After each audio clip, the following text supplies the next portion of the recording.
Bonjour. Faire de la slow communication, ça veut dire quoi?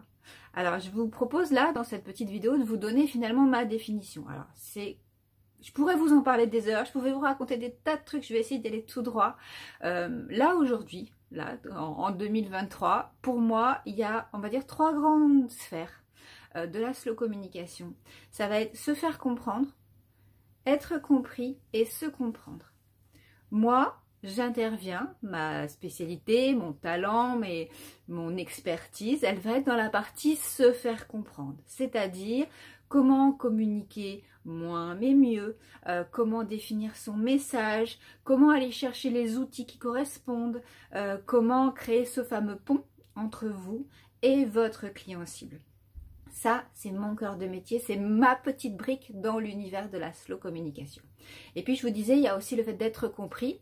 Comment on sait qu'on est compris? Alors, à mon avis, on peut se rapprocher de tout ce qui va être un peu statistique, témoignages, retour client, etc. Donc ça, c'est encore un peu une autre sphère qui vient se toucher finalement ce que je fais moi, parce que moi, l'idée, c'est de communiquer, donc de parler sur des posts, sur des blogs, sur des newsletters. Et après, il y a la phase qu'est-ce qu'on en fait, comment on sait qu'on est compris, et puis se comprendre, parce qu'évidemment, en amont, pour savoir quoi dire, pour être sûr que le message qu'on veut faire passer, il est juste, et il faut quand même se connaître un peu soi.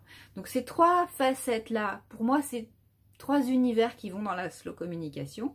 J'ai une expertise sur un domaine en particulier, mais je suis très sensible aux 2 autres.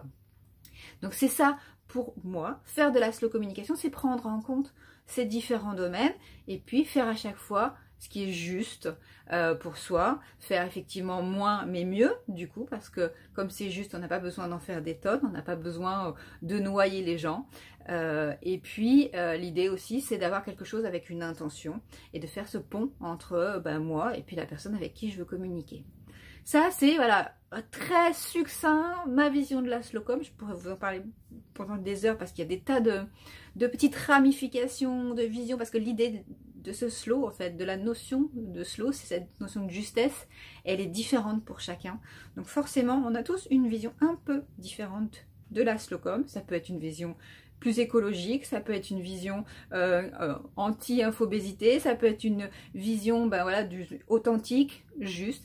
Et là, l'idée, dans les prochains jours, je serais ravie de savoir un peu vous, c'est quoi votre vision de la slow communication pour vous? Quand je dis slow communication, vous pensez à quoi? Pour vous, ça résonne comment?